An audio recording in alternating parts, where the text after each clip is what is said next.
Hoje, Por Elas, vai tratar do tema violência intrafamiliar contra criança e adolescente. E o convidado do Por Elas hoje é Rafael Câmara, desembargador do Tribunal de Justiça, um trabalhador, defensor incansável da criança e do adolescente. O doutor Rafael, doutor, só agora, para eu fazer essa apresentação, porque, como vocês sabem, o Por Elas é muito tranquilo. A nossa passagem de voz, Rafael, é para que toda a sociedade possa entender e ser um replicador contra a violência intrafamiliar. Então, assim, vamos tratar deste assunto como você tratou no seu aplicativo. Um aplicativo para o seu celular, onde você pode denunciar, chamar por ajuda. É um aplicativo em prol da criança e do adolescente. E aí, Rafael, eu gostaria de você começar falando sobre esse aplicativo, da construção dele, da nossa trajetória anterior ao aplicativo. E hoje, na sua função, nós temos uma lei nova, né? A Lei Henri Borel. E ela veio em função de uma criança espancada a ponto de vir ao falecimento. E essa lei, violência doméstica e familiar contra criança e adolescente. Ela é um marco para a nossa sociedade, ela é um marco no direito da criança e do adolescente, principalmente. E vamos conversar sobre isso? Obrigada por estar aqui no Por Elas. E hoje é ele. E vários eles estarão aqui, porque a nossa fala não tem que ser só feminina. Quanto mais estivermos em paridade, mais a gente consegue propagar, né, Rafael? Flávia, obrigado pelo convite. A minha história na defesa da infância e da adolescência é decorrência dessa estrutura ainda muito precária do Estado brasileiro na defesa da criança e do adolescente. Eu reconheci isso desde o início da advocacia, né? Eu advoguei por 24 anos e vivi os piores dramas possíveis das crianças e dos adolescentes, sejam dramas decorrentes de separações e divórcios conturbados, sejam dramas decorrentes de violência sexual, violência física, violência moral, né? Então, a realidade, a vida do profissional que lida com a violência relacionada à criança é muito dura, né? Então, isso acaba nos trazendo inspirações. E o aplicativo Infância Segura é um aplicativo que está disponível hoje para o Android. A Apple ainda não autorizou, mas está disponível para o Android. E eu tive o cuidado de colocar ali, inclusive, todos os telefones dos conselheiros tutelares do Estado, né? Onde quer que a pessoa estivesse, ela poderia ali clicar no link e imediatamente ligar para o conselheiro. Além de falar, deixa eu só te interromper, além de falar, além de poder nos ouvir, algumas pessoas também, todos, em especial, espero que todos, também poderão nos ver. Então, você pode falar diretamente para essas pessoas que estarão nos vendo como baixar esse aplicativo, colocar no seu celular e passar essa informação para que outras pessoas também possam ter no seu celular para ajudar criança e adolescente em situação de risco. É só digitar Infância Segura no aplicativo no celular com tecnologia Android, vai baixar o aplicativo e ali vão estar inseridas as informações da rede de proteção à criança. Sejam as informações da Polícia Civil, Polícia Militar, conselhos tutelares, Poder Judiciário, enfim, informações que são úteis onde quer que a pessoa esteja para denunciar imediatamente. Isso é muito importante. Sem preocupações, preservado o anonimato daquelas instituições que estão ali, daquela pessoa que denuncia. Então, a perspectiva de se criar uma ferramenta, na verdade, é de dar acesso à possibilidade de denunciar, né? Hoje, a Lei Henri Borel, por exemplo, que é de fato um marco relevantíssimo, embora o marco a destempo, porque custou a vida de uma criança, sim, né? O sim. nosso legislador muitas vezes espera que as tragédias aconteçam para que as legislações endureçam esses tipos penais, como agora tende-se a transformar, a tratar com hediondez o crime de estupro de vulnerável, quer dizer, há destempo também, já era para ter ocorrido, mas o legislativo tem se empenhado nisso. Então, todas essas ferramentas indicam que o Brasil ainda é muito leniente, muito passivo em relação ao combate da violência contra a criança e contra o adolescente.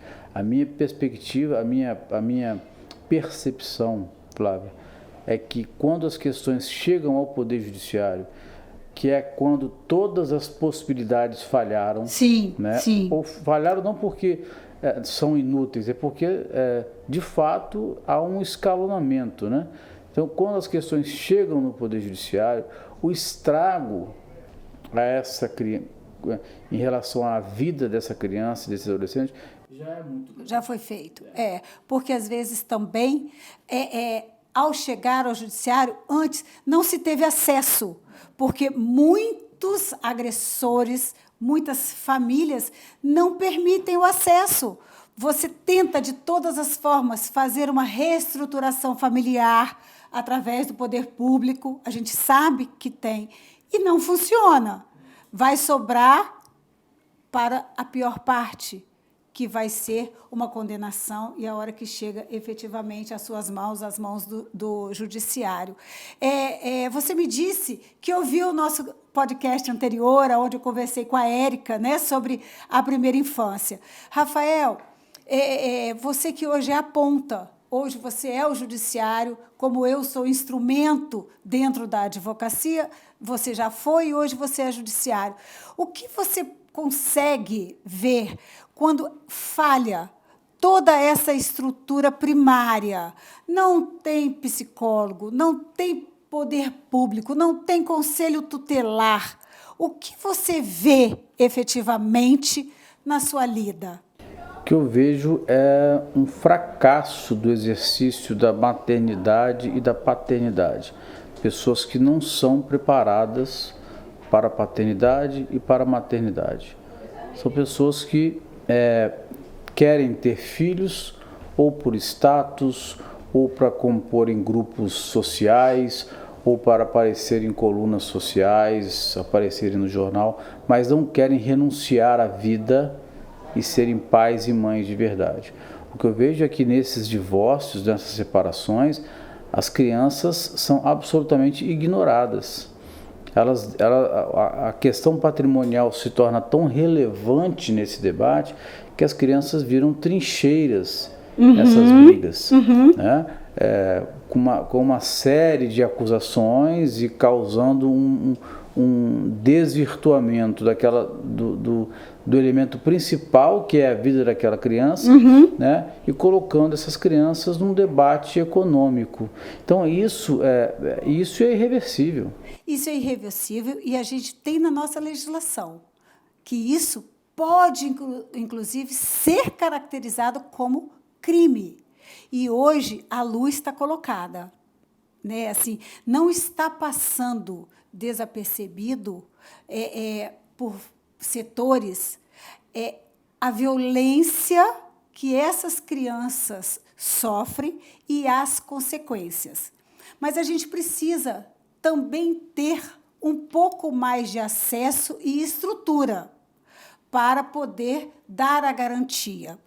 A nossa legislação, por exemplo, como você tratou de processos, né, conturbados, com criança sendo objeto, esquecendo que criança é sujeito, sendo trazida como objeto, ninguém olha essa criança como uma criança violada, violentada. Mas a gente tem a possibilidade de uma escuta para essa criança. Como hoje é feito, o que pode ser procurado, quem pode fazer e qual o melhor acesso com mais rapidez? Porque também, se eu pensar que o poder público, de uma forma geral, não olha, como você disse, pelo seu aplicativo, que tem a rapidez, não olha com rapidez, daqui a 2 anos também não resolve mais. Hoje nós temos a escuta especializada, que é uma escuta genérica, feita por psicólogos, assistentes sociais, nas delegacias especializadas, aqui em Vitória, na DPCA, são escutas mais informais. São procedimentos previstos em lei, mas elas são momentos mais lúdicos para que as crianças de menor idade possam verbalizar ou externalizar qualquer violência que estejam sofrendo. Então, a escuta especializada, ela tem um aspecto mais geral de percepção desses profissionais. O depoimento especial já é uma consequência seguinte. Então, identificado qualquer mínimo desvio no comportamento daquela criança que sugira minimamente, eu faço questão de frisar isso, um mínimo desvio tem que ser denunciado. Mínimo. E as pessoas têm que ter coragem, né? Tem que ter coragem. Nós temos a escuta especializada e aí sim um depoimento especial que é feito diante de um juiz ou de um delegado de polícia, mas também com o intermédio de um psicólogo. Sim. Aqui em Vitória nós temos um psicólogo especializado nessa escuta, que faz as perguntas para a criança, que não tem contato com o agressor, que não tem contato com o espaço específico, que tenta se humanizar ao máximo, né, esse momento dramático também da vida da criança. Mas a verdade é que hoje a própria legislação em Borel, a 14.344, ela estabelece que aquele que se omite comete crime. Então, a omissão em relação aos casos de violência também é um ato criminoso. Gente, vocês estão ouvindo? Omissão. Omissão. Quando a gente ouve, é um dito popular, em briga de marido e mulher, não bota colher. Em criança, também tem que se meter colher, meter o pé na porta, tem que denunciar. Criança é sagrado, criança não é o nosso futuro, criança é o nosso presente. Porque se essa criança não for protegida hoje, que futuro a gente pode esperar? Porque a violência, ela aumenta a cada dia. As estatísticas trouxeram para esse período de pandemia um aumento na violência intrafamiliar contra as crianças e adolescentes. E agora nós vamos sentir o quê? A repercussão desse aumento. Nós agora teremos que tratar, de alguma forma, essa criança e esse adolescente violado no seu direito, seja emocional, seja físico. Sim, então se você é um vizinho, Isso. Se você mora numa casa ou num apartamento, e do lado do seu apartamento você consegue ouvir uma criança todas as noites chorando, barulho de porta batendo, família gritando, e você não denuncia, você comete crime. Porque não é possível imaginar a insensibilidade de uma pessoa em ouvir uma criança chorando em um ambiente desesperador e se omitir. E simplesmente assistir a televisão como se nada tivesse acontecendo ou como se aquilo fosse um mecanismo natural de educação. Nós vivemos tempos difíceis em relação à criança. Você sabe que eu faço a minha pós-graduação, meu mestrado, meu doutorado, meu pós-doutorado foi em História na Universidade Federal. Sim. No pós-doutorado eu estudei bastante a história das crianças, inclusive, e o que a gente percebe é que as crianças começaram a ter uma relevância na história a partir do momento em que elas começaram a contribuir para o consumo. Então, a sociedade brasileira só dá importância à criança no momento em que ela é capaz de consumir. Então você vê às vezes restaurantes valorizando muito a criança, lojas valorizando muito a criança, centros comerciais com espaço para a criança, restaurante com espaço para a criança. Por quê? Porque ela é relevante para o consumo. E não há nada de mal nisso. É importante que a criança tenha um local adequado realmente para brincar enquanto os pais estão ali se divertindo também. Não há nada de errado nisso. Mas ela precisa ter uma relevância social também. Sim. Né? A criança, ela não é um objeto de comércio.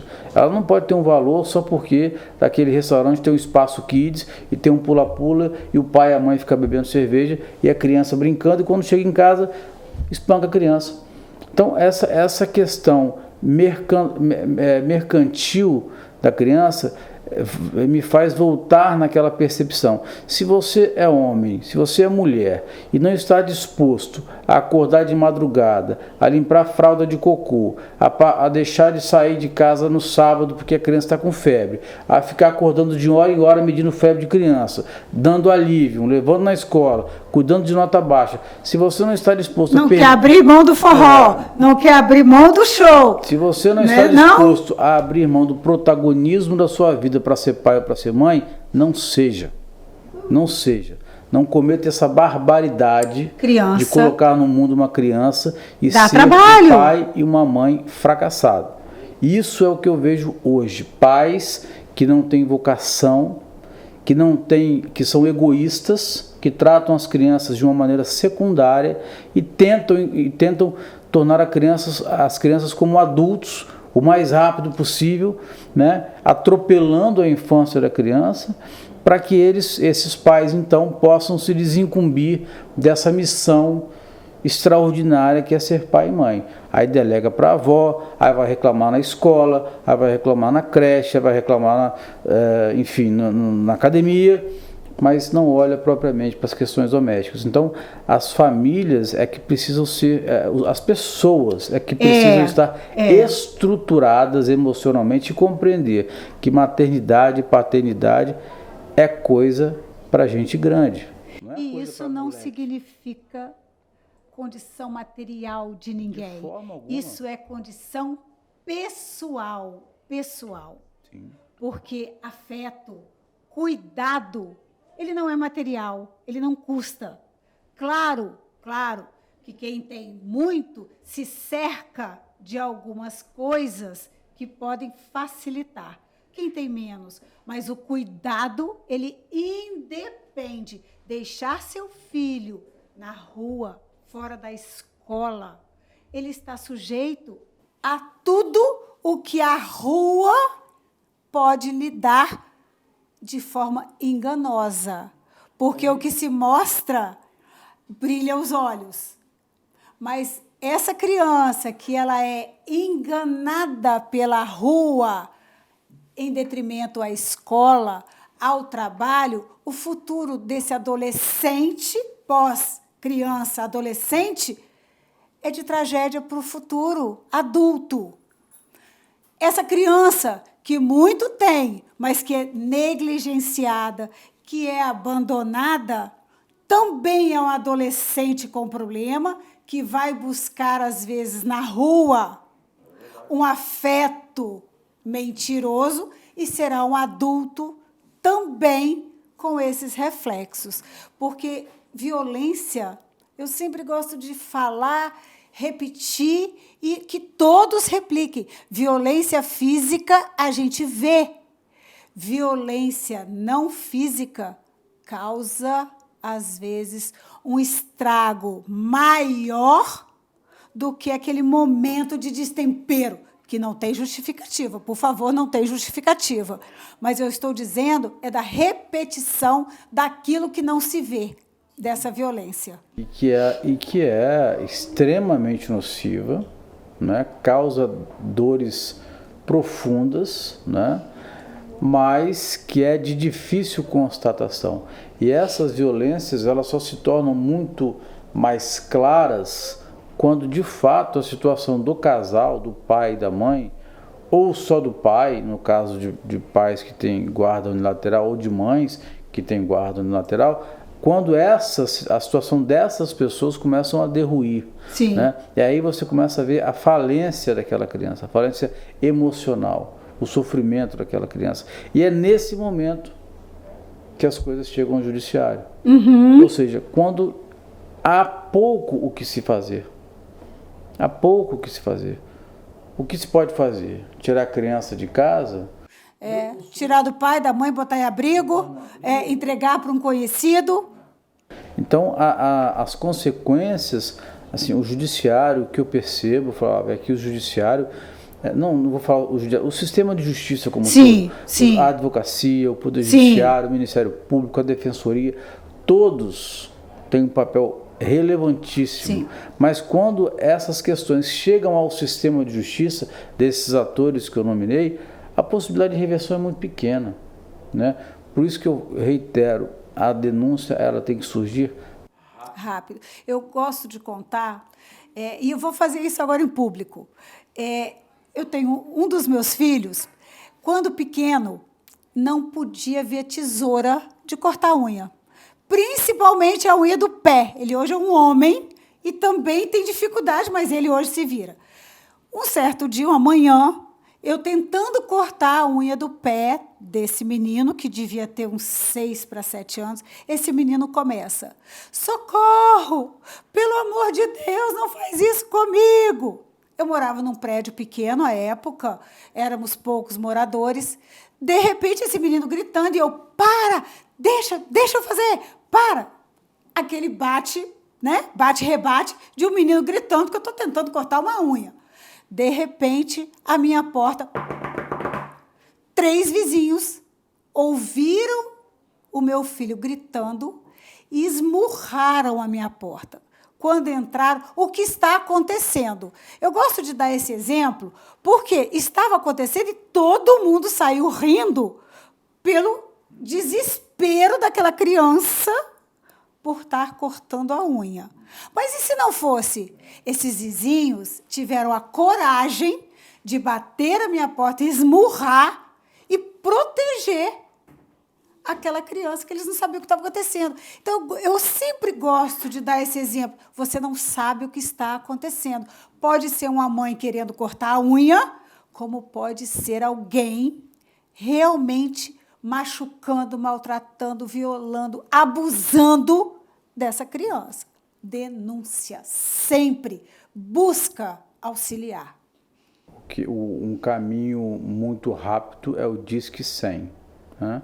Pegar o telefone e discar 100, 100. É uma ligação gratuita. O Conselho Tutelar também da cidade é imediatamente acionado.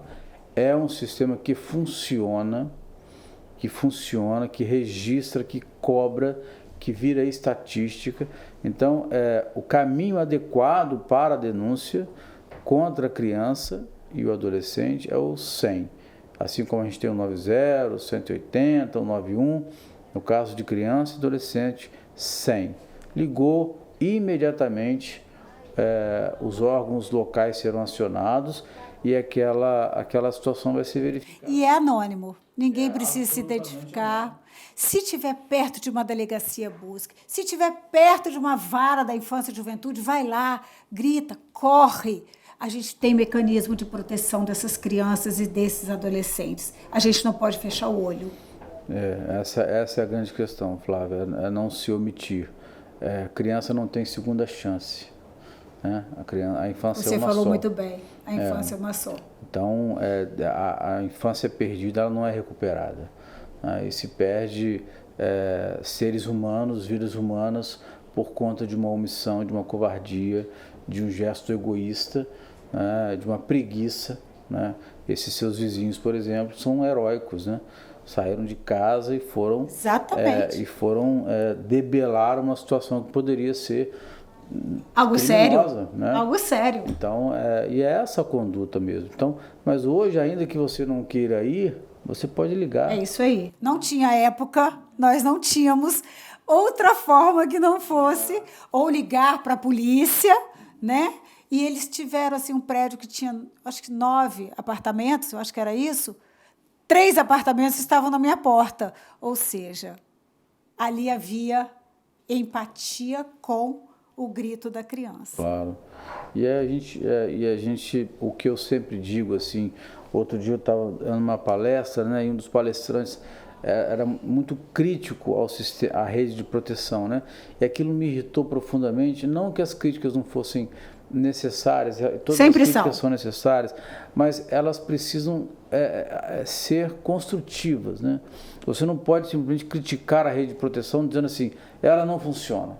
E não é verdade. Não é verdade. A gente sabe. Você Ela pode ser falha, como todo mas sistema como do mundo, tudo no mundo. Então você mas não funcionar não é verdade.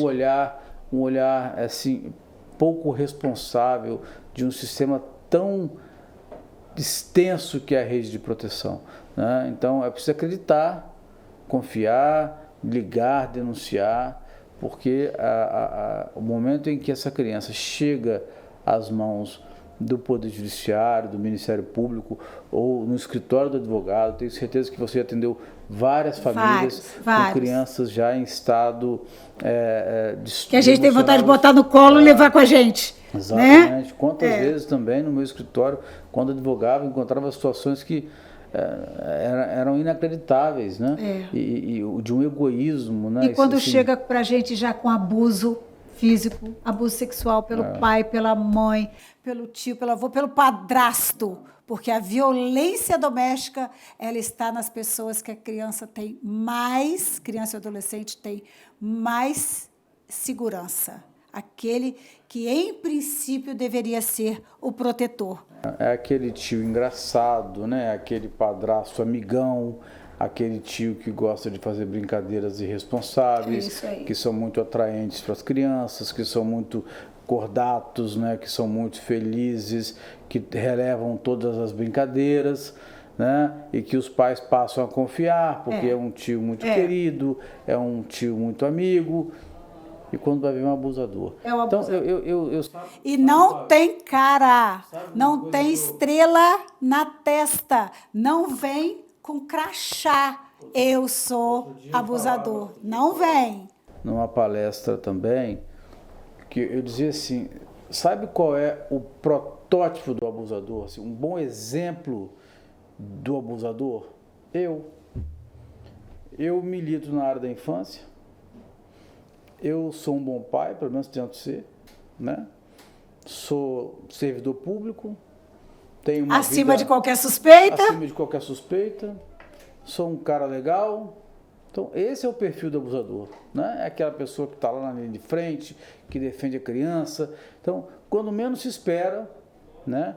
De onde você menos espera, e eu cito o meu exemplo, é evidente que eu sei que eu não sou, mas... Mas para as pessoas olharem que não tem estrela na testa, não tem estrela na testa, gente. Deixar o meu filho na casa do vizinho porque ele é um profissional maravilhoso, ou porque ele é um pai extraordinário, ou porque ela é uma mãe sensacional. Cuidado. A mãe pode ser omissa, o pai é abusador, o pai pode ser omisso e a mãe é abusadora. Não acha que abuso é de homem. Gente, gênero para isso não. Estatística mostra que, claro, homens, a gente sabe que homens estão à frente nas estatísticas, mas as mulheres também praticam abuso. Então, a prima muito bacana, não tem isso, não tem isso.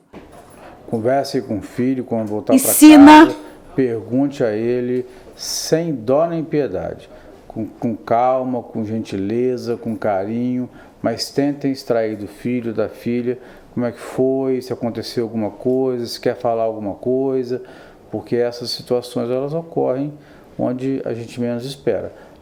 Eu sempre digo, até em algumas decisões eu escrevo isso, que a gente tropeça em pedra pequena, né?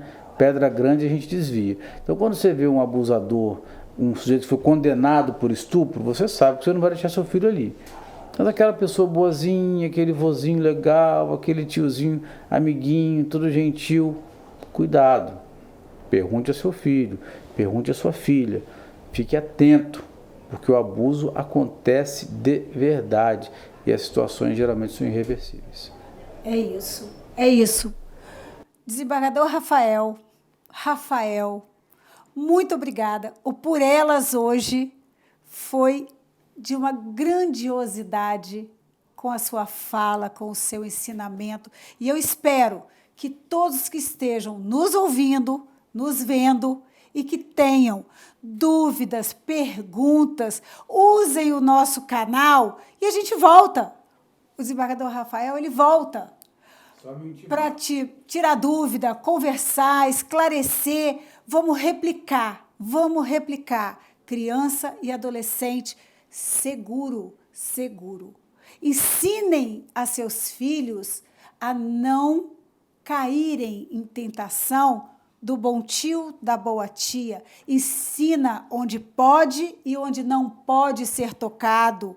Ensina que colocar no colo pode, mas algumas brincadeiras no colo não pode, para que ele ou ela tenha um mínimozinho de defesa e dê a seu filho, a sua filha, a confiança necessária para que você seja um ouvinte, para que ele ou ela possa te contar qualquer coisa que tenha passado.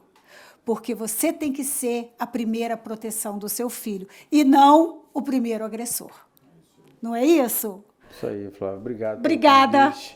Obrigada pela sua presença. Sempre que você me chamar. Cuidado, Tá? pode ser cativo. Pode me convocar, vem com muito prazer. Muito obrigado. Obrigada mesmo.